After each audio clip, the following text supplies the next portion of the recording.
Buenas tardes a todos, bienvenidos a esta actividad del día de hoy. Solo es una actividad complementaria a lo que ya nuestro compañero estudiante David González presentó y que acaba de ser publicado en el canal de YouTube que tenemos activo para el externado. Por favor, si no han podido revisar esa presentación, deben hacerlo porque tiene las bases para lo que vamos a discutir a continuación. Y esta misma sesión igual la vamos a subir más tarde. Recuerden que la idea de las presentaciones no es que ustedes las graben y las manden, o sea, no es esa la intención, sino que podamos hacer sesiones sincrónicas para favorecer la adquisición de experiencia en este tipo de actividades y también que ustedes, los que puedan estar presentes en las sesiones, tengan la oportunidad de plantear sus dudas y comentarios, tomando en cuenta lo que ha sucedido antes de que, pues, generalmente no preguntan, ¿no? Es raro que alguien pregunte, estamos siempre aquí deseosos, pues, de que participen, pregunten, o que nos corrijan, ¿no? De repente decimos cosas que no son, ha pasado, pero generalmente no sucede. De todos modos, la oportunidad está creada para que ustedes puedan aprovechar al máximo esta ocasión o este tipo de sesiones. Como les dije entonces, ya el doctor González planteó todo lo que debemos de saber, básicamente orientado a lo que tiene el libro de Harrison como conocimiento para todos sobre el tema de pancreatitis aguda, pero yo quiero complementar la actividad con lo que dice el Current de Tratamiento y Diagnóstico Médico 2022. Este es un libro bastante práctico. La verdad es que no forma parte del texto base, pues, que tienen que saber ustedes, pero es material bibliográfico adicional interesante porque tiene, por lo general, información actualizada al año de la publicación. O sea, cada año se va actualizando esta bibliografía y es muy, muy práctico desde el punto de vista de diagnóstico y tratamiento. ¿Cuáles son las esenciales del diagnóstico para pancreatitis? Todo paciente que consulte con ustedes por inicio de dolor súbito, profundo, epigástrico, severo y con irradiación frecuente a la espalda, debe empezar que tenga pancreatitis aguda. Obviamente el dolor se ubica por lo general en el área de epigastrio, pero puede también ubicarse en el hipocondrio izquierdo. Si alguien se queja de dolor en el área de hipocondrio derecho, por lo general hay que pensar que tenga un problema de vías biliares, lo cual no descarta totalmente que también pueda tener alguna complicación de pancreatitis agudas, porque recuerden que una de las causas principales, como ya lo comentó su compañero en la clase anterior, una de las situaciones principales como causa de pancreatitis aguda son los problemas precisamente de litiasis de vías biliares o litiasis vesicular. Sin embargo, cuando sea epigástrico y sobre todo irradiación a la espalda, pensemos en pancreatitis. Si hay historia de episodios parecidos previos a lo que, pues, el paciente está presentando en ese momento, sobre todo en pacientes que tienen ingesta crónica de licor, pues es también algo que hay que considerar. Puede asociarse náuseas, vómitos, sudoración, debilidad generalizada. Si hay distensión e inflamación abdominal e incluso si puede haber fiebre, también son datos que se van asociando a un incremento de la posibilidad de tener este tipo de situación. Y cuando uno hace las pruebas de laboratorio, por lo general lo que va a encontrar siempre es leucocitosis, amilasa y lipasas séricas elevadas, que son prácticamente desde el punto de vista bioquímico la confirmación del diagnóstico, y ya en base a eso uno va abordando al paciente con otras pruebas que, pues, van a complementar no solo la evaluación clínica y el diagnóstico, sino también nos van a permitir establecer cuál debe ser el tratamiento o el manejo de esos pacientes.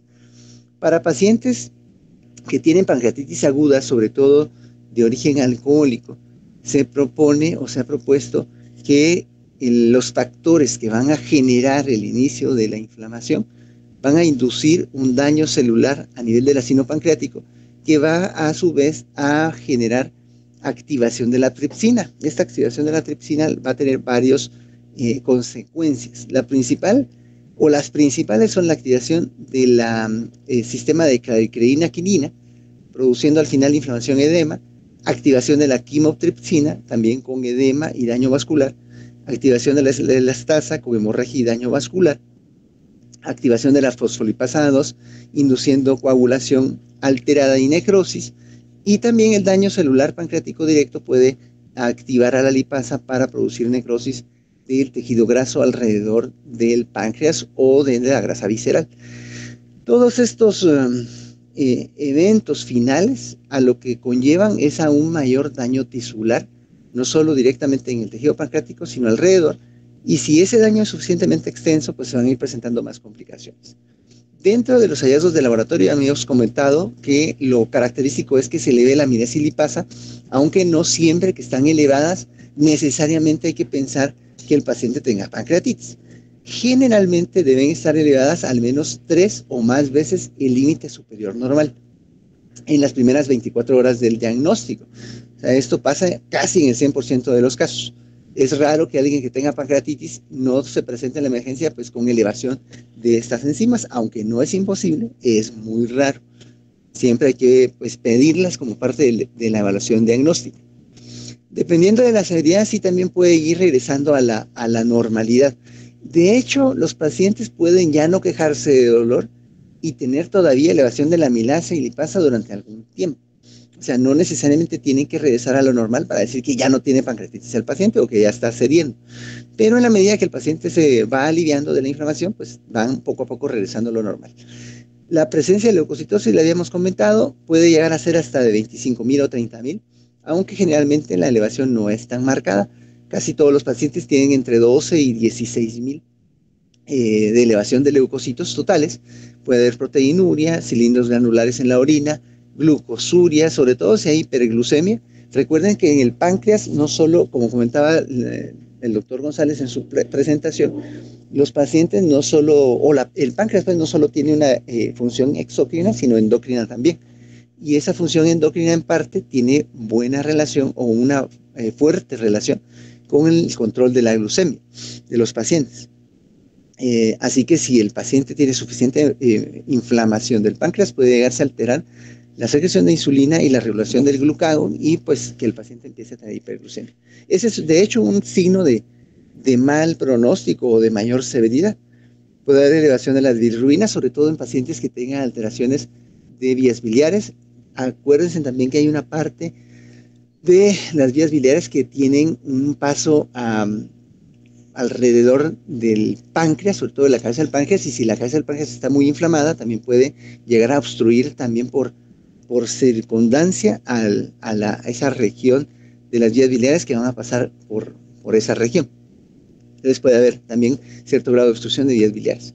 Si hay elevación del nitrógeno urea o de otras sustancias, pues uno debe ir pensando que hay otras complicaciones.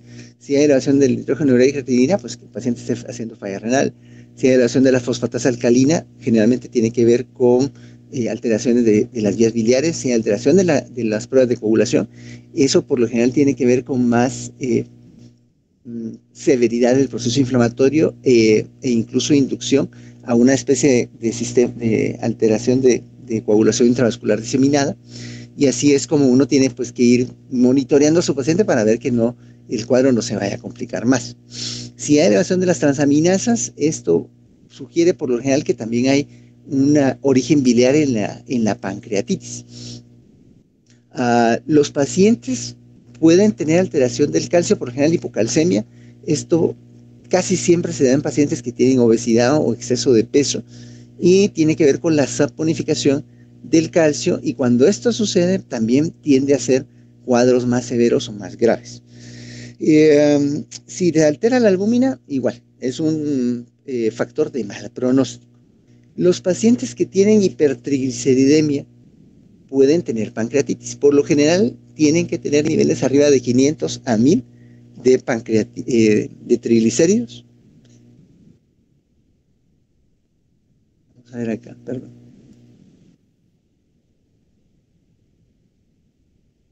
Ahí estamos, sí. Por lo general tienen que tener un nivel arriba de 500 a 1000, es decir, lo que llamamos kilomicronemia. Pero si el paciente se presenta con pancreatitis aguda y lleva más de 24 horas de no ingerir alimento, puede ser que ya los triglicéridos vayan incluso normalizándose. En otros casos puede haber también alteraciones de otra índole pero van a depender de las complicaciones que los pacientes van a ir generando. El signo principal desde el punto de vista clínico es el dolor epigástrico, que ya hemos dicho. Se puede añadir pues distensión, timpanismo, una especie de dolor abdominal tan severo que induzca abdomen en tabla, reducción de los ruidos gastrointestinales. De hecho, si el paciente tiene una alteración tan importante de la motilidad abdominal, de motilidad intestinal, puede llegar a tener incluso un cuadro de pseudoobstrucción con vómitos y náusea. También esto puede estar presente. Si el paciente ha tenido historia de ingesta de licor, esto también puede en algunos casos hacer que los pacientes tengan, recuerden episodios previos, recuerden siempre preguntar por ese antecedente.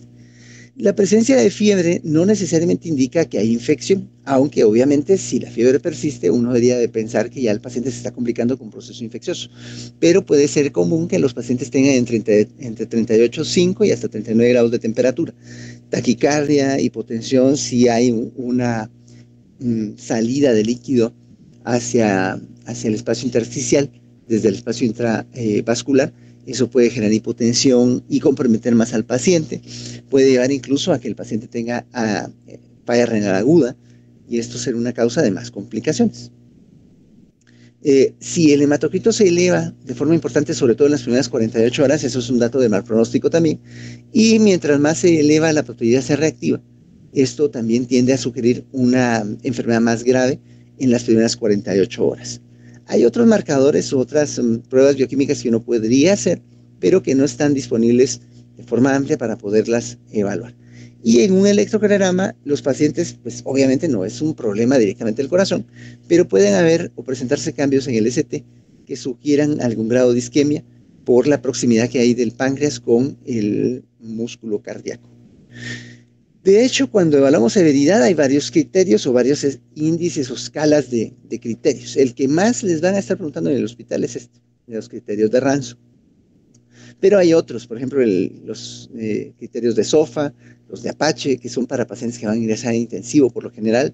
Está el índice del sistema de punteo de actividad de pancreatitis, que es este SCORPAS, o el BISAP. Este es bastante práctico, evalúa básicamente la alteración del nitrógeno de urea, el estado mental, si existe o no síndrome de respuesta inflamatoria sistémica, la edad del paciente, o si hay derrame pleural en las primeras 24 horas, y estos factores pues van elevando la posibilidad de que el paciente tenga un cuadro más severo o que se pueda incluso complicar y morir.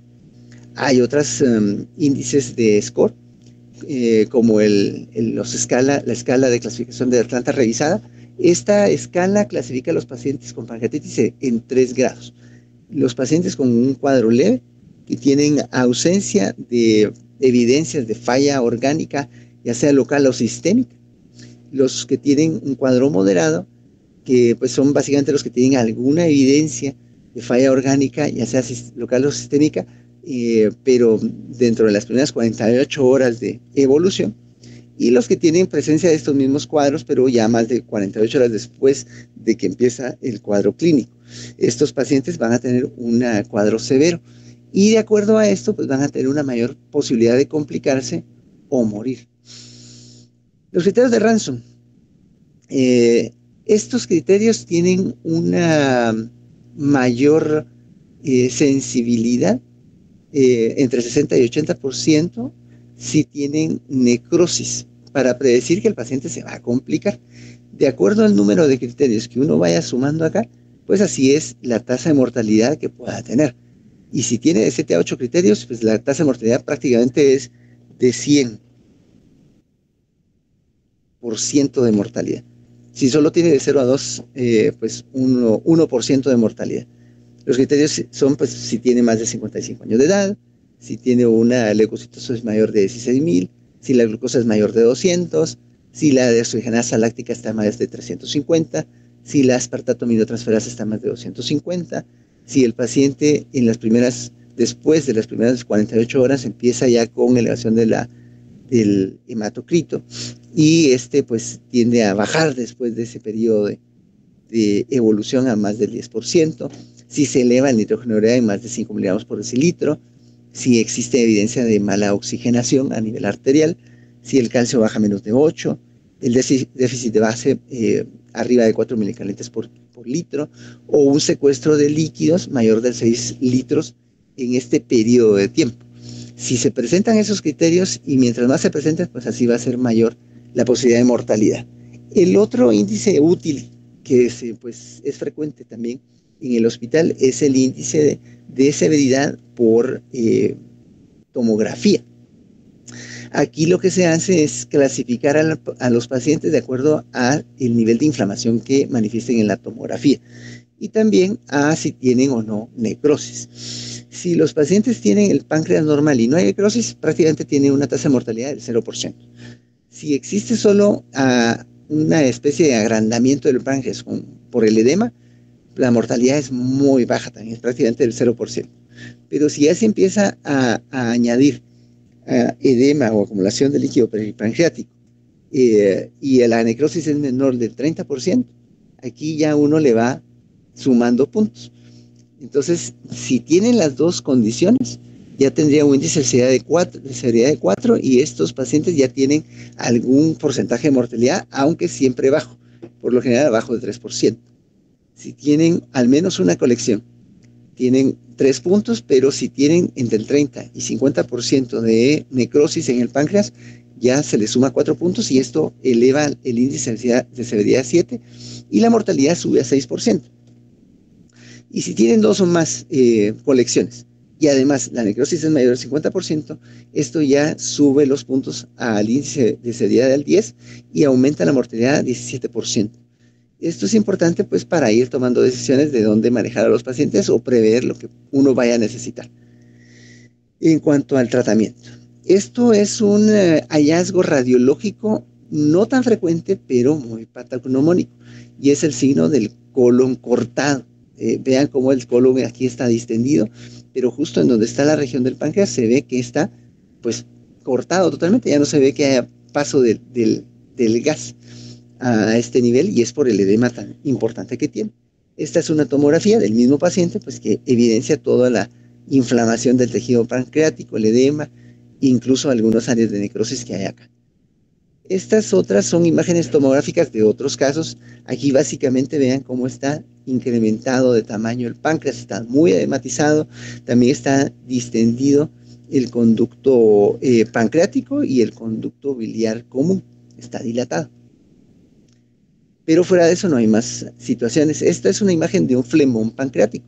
Aquí está el páncreas, está inflamado y además de esto pues se mira todo este tejido alrededor, principalmente de la cabeza del páncreas, con mucha inflamación. Ese es el flemón pancreático. Y en esta otra se mira un pseudoquiste pancreático. O sea, vean cómo está la cabeza del páncreas, el cuerpo, la cola, y al final se mira toda esta acumulación de líquido que está siendo como contenida, digamos, por el tejido alrededor que se ha ido organizando de forma que contenga ese proceso inflamatorio y no se extienda a otros tejidos, pero forma pues esta especie de pseudoquiste, que es una de las complicaciones locales de pancreatitis. Aquí también vemos el páncreas muy inflamado, pero con mucho tejido inflamatorio alrededor. Vean, prácticamente todos los órganos que están alrededor del páncreas están metidos dentro de todo este tejido o este líquido inflamatorio que está abordando o abarcando prácticamente todo el interior del abdomen del paciente. Esta imagen es un ultrasonido, es poco frecuente verlo así tan claro y se los puse por eso, precisamente porque casi siempre que uno manda a un paciente con pancreatitis a un ultrasonido, la intención no es ver el páncreas inflamado realmente, sino descartar que tenga como origen del problema situaciones de vías biliares, sobre todo colelitiasis. Pero en esta imagen vemos cómo la cabeza del páncreas del paciente está sumamente inflamada y el ducto pancreático está bien distendido. Está bastante dilatado, que no es común verlo así. Casi siempre hay mucho gas y todo y se dificulta mucho la visión del páncreas. El diagnóstico diferencial, básicamente cualquier otra cosa que nos dé dolor abdominal agudo, serio o intenso, puede ser parte del diagnóstico diferencial de pancreatitis. Una úlcera duodenal perforada, colecistitis aguda, obstrucción intestinal aguda, un aneurisma aórtico, un cólico renal, isquemia mesentérica aguda. Cualquiera de estas situaciones pueden, incluso algunas, elevar la amilasa y la lipasa. Por ejemplo, si hay una isquemia del mesenterio y hay compromiso de ciertas regiones del intestino, puede elevarse la lipasa intestinal, no necesariamente la lipasa pancreática. Entonces, a veces cuesta un poco hacer el diagnóstico o establecer cuál es la causa, pues, pero hay que tomarlas todas en cuenta. Incluso hay algunas causas virales, como las paperas, ¿no?, que pueden elevar la amilasa salivar y dar también cuadros de dolor abdominal si existe adenitis mesentérica asociada a la infección viral, ¿no? Podría ser una causa de diagnóstico diferencial. Complicaciones.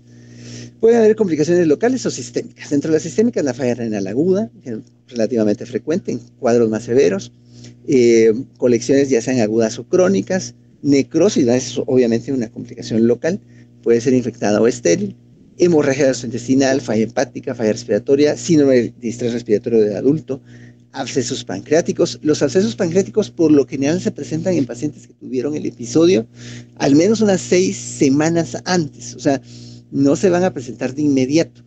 Tuvieron el cuadro de pancreatitis aguda hace mes y medio, se aliviaron, aparentemente se fueron a su casa y más o menos 6 u 8 semanas después empiezan con dolor otra vez, distensión abdominal, sensación de masa, plenitud temprana, empiezan con fiebres muy difíciles de corregir, y uno pues ya debe sospechar que tenga un absceso pancreático como complicación ya de la pancreatitis que tuvieron.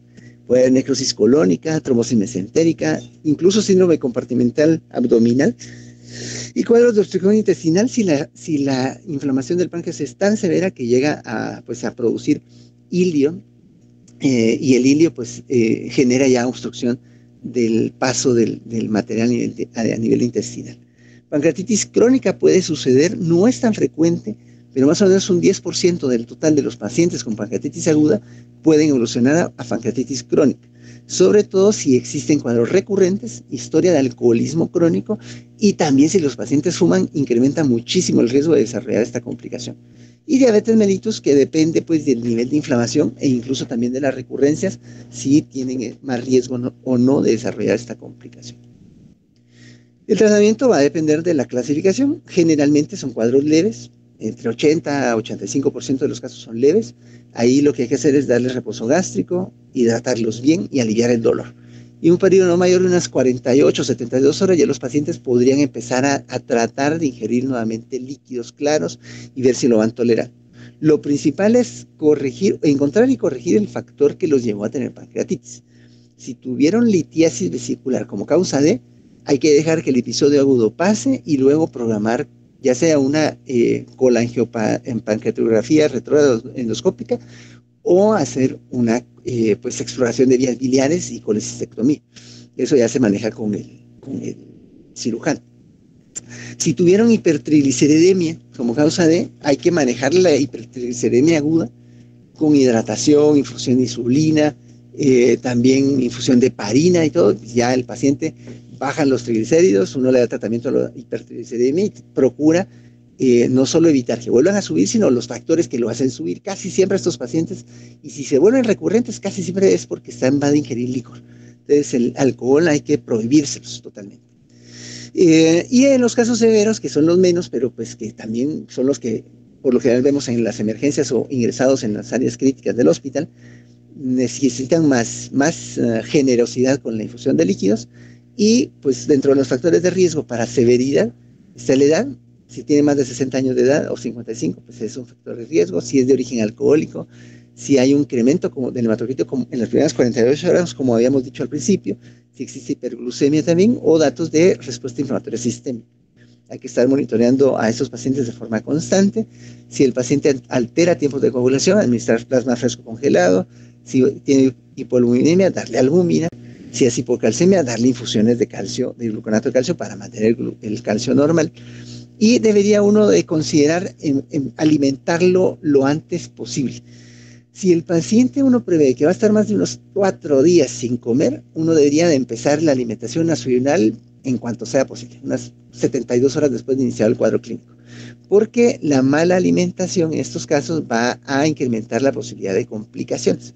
Y se prefiere, por lo general, si se puede, darle alimentación enteral nasoyeyunal. tiene menos complicaciones, es más económica que la alimentación parenteral total, que es mucho más cara y también tiene una tasa de complicaciones muchísimo mayor, pero bueno, si no existe opción porque el paciente tiene hilio adinámico, no, el intestino no se mueve y todo, pues uno ya se decanta por esta opción. Pero si el intestino se está moviendo, hay que darle nasoyunal. Usar antibióticos, si le preguntan a los gastroenterólogos, van a decir que sí, sobre todo si hay necrosis y fiebre. Pero si les preguntan a los infectólogos, van a decir que no, o sea, a menos que se demuestre que exista necesidad de una necrosis mayor de 30%, más de 48 horas de fiebre persistente, leucocitosis persistente, si existe o ha existido instrumentalización, es decir, si el paciente hizo pancreatitis después de una colangiopancreatografía, entonces pues probablemente sí va a requerir antibióticos con más posibilidad. O si tiene antecedentes de problemas de vías biliares, o sea, si tiene una colangitis asociada o algo, de plano sí hay que darle antibióticos. Entonces aquí siempre se pelean entre los gastros y los infectos, pero ahí sí que el juicio crítico es importante para saber si el paciente se va a beneficiar o no. Y bueno, de acuerdo a las complicaciones, el paciente también va a requerir otras intervenciones. Casi siempre, cuando hay complicaciones, va a requerir manejo quirúrgico. Si hay obstrucción intestinal, si hay necrosis mesentérica, si hay mucha necrosis pancreática, hay que hacer un lavado, una exploración, necrosectomía, o sea, dependiendo, si hay un pseudoquiste muy grande, hay que operar al paciente. Los pseudoquistes, solo si son menores de 6 centímetros de diámetro, pueden resolver sin intervención quirúrgica. Pero ustedes van a ver en el hospital que por lo general dejan los pseudoquistes ahí hasta ver hasta cuándo, ¿no? Entonces pasan 3, 4 veces ahí con el pseudoquiste y nunca se terminan de componer los pobres pacientes y incluso fistulizan, ¿no? Y hasta entonces quieren hacer alguna intervención. La ventaja es que muchos de estos pacientes que antes tenían que ser llevados a cirugía a fuerza, ahora se utilizan medios endoscópicos por gastroenterología para ayudarlos. Entonces, si el paciente tiene un pseudoquiste muy grande, por ejemplo, pero ese pseudoquiste está en contacto íntimo, estrecho, con un área de intestino delgado, donde todavía llega el endoscopio, puede ser susceptible de tratarse por vía intraendoscópica. O si el pseudoquiste se puede llegar a puncionar porque está muy cerca de la pared abdominal y se puede hacer una punción dirigida por tomografía, ultrasonido, pues se intenta hacer intervencionismo radiológico también. O sea, ya hay otras alternativas y no dependemos al 100% del cirujano, pues, pero muchas de estas complicaciones realmente van a requerir intervención. O sea, hay que hacer algo más. El pronóstico, si hablamos en general, solo el 5% de las pancreatitis en general se mueren. Es bastante, o sea, tampoco es que sea muy poquito. 5 de cada 100 pacientes con pancreatitis se van a morir. Pero hay algunas situaciones que van a incrementar esa mortalidad. Por ejemplo, si la pancreatitis es severa, ya el 20% se muere. Si hay necrosis estéril, solamente el 10% se muere, pero si la necrosis infecta, se muere una cuarta parte. O sea, 1 de cada 4 se van a morir. 50%, o sea, la mitad de todas las muertes se dan en las primeras 2 semanas. Y casi siempre se dan por falla multiorgánica. Es más, la falla multiorgánica como tal se asocia a un 30% de mortalidad. Pero si esa falla multiorgánica dura más de 48 horas, ahí sí se mueren la mitad de los pacientes. O sea, ya la mortalidad se incrementa un montón. Hagamos lo que hagamos, se van a morir. Si los pacientes tienen pancreatitis recurrentes, casi un cuarto, o sea, 1 de cada 4 pacientes van a morirse. Pero si estas situaciones se asocian al alcoholismo y aún más a tabaquismo, ese riesgo se aumenta hasta casi 40%. O sea, vean solo el hecho de fumar, cómo incrementa la mortalidad en pancreatitis aguda. Es muy importante hacer plan educacional con eso también. ¿Y a quiénes ingresar para final? Pues al final, a todos, prácticamente a todo el mundo, todos los pacientes que tengan pancreatitis, hay que ingresarlos porque hay que monitorearlos por lo menos 72 horas. Ya si uno ve que empiezan a tolerar, están estables y todo va bien, pues ya después de unos 5 o 7 días se pueden ir a su casa. Pero prácticamente a todos hay que ingresarlos, por favor. Con esto vamos a dar por concluido este complemento de la actividad que el doctor David González nos ha compartido.